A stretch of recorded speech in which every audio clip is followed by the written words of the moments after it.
I remember back in my days at EB Games, there was a massive surge in popularity of hidden object games.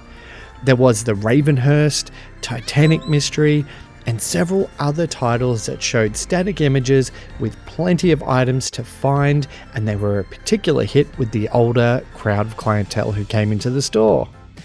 Hidden Through Time 2, Myths and Magic, is a bit of a throwback to these games, but with more modern twists. What's it like? Get your magnifying glass, sharpen those senses, and prepare to time travel as we review Hidden Through Time 2, Myths and Magic for the Nintendo Switch. Hey, now before we go searching for hidden objects, would you mind finding that like and subscribe button? It really helps creators like me get found on YouTube, and I can't thank you enough for doing it. Also, as a bit of a bonus, check at the end of this review for how you can win your own Australia and New Zealand copy of Hidden Through Time 2, Myths and Magic, drawn this Friday. Hidden Through Time 2, Myths and Magic plays like an animated Where's Wally book. You are tasked with visiting different mythological times and finding a certain amount of objects before moving to the next area. The further along you go, the more complex and larger the areas get. Each item gives you a subtle hint about where you should look, and it helps you tick more items off your list.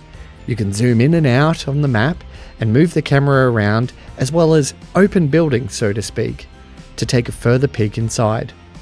It's almost like a puzzler mixed with an interactive storybook, and it's accessible to gamers of all skill sets and ages.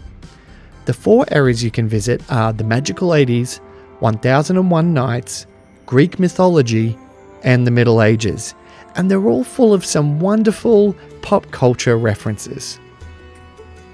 There's also a catchy musical loop that plays for each era, and I did find myself being totally absorbed in the world of the game while trying to find the hidden objects. There's an interesting weather mechanic that changes the level, revealing certain items that can only be found in certain conditions. Thankfully, there's an indicator of which items can be found and when, so you're not haphazardly flicking back and forth, frustratingly trying to find something. There's a small introduction to each level in each era, but as the game is designed to be enjoyed in quick bursts and maps, it doesn't lean too heavily into this narrative. The game also features an architect mode, which allows you to access robust creation tools to create your own maps and challenges and share them online with your friends. You can also download other users' maps as well, increasing replayability for those chasing more item searches. The architect mode is incredibly deep and allows you to design entire maps from scratch with its intuitive design system, meaning there's almost a limitless amount of levels on offer created by some deviously clever players.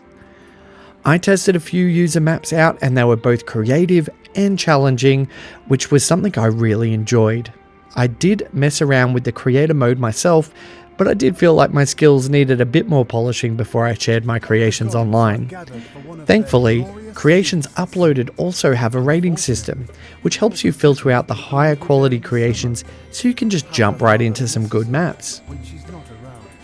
The art style is simple yet effective, and there are limited looping animations as well as minor animations for anything you click on too, in some way or another. As mentioned before, it plays almost like an animated storybook, with the pages coming to life with its simplistic and effective art direction. Characters have charms and the worlds have many secrets to discover.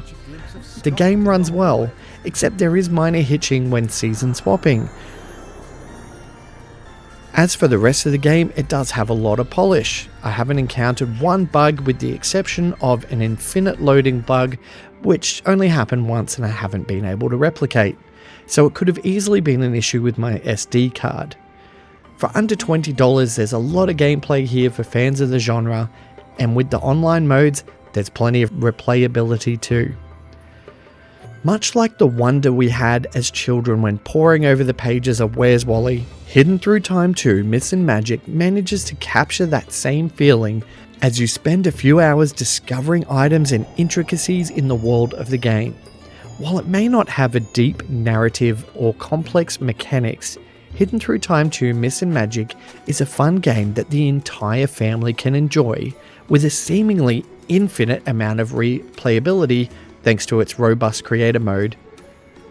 Hidden Through Time 2 Myths and Magic is a great way to unwind and relax while enjoying some clever pop culture references for Where's Wally and hidden object game fans alike.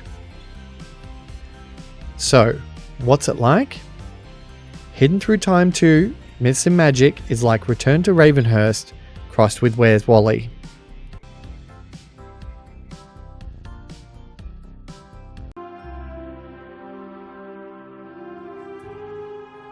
I award it a 78 out of 100. In the interest of full disclosure, a review copy was provided by the publisher, but this doesn't affect my score. Don't forget, you can win yourself an ANZ copy of Hidden Through Time 2 Myths and Magic. Leave a comment on this video about what you would hide and where. Keep it G-rated, and the most creative answer will be notified this Friday, the 9th of Feb. The code will only work in the ANZ region, so Australia and New Zealand.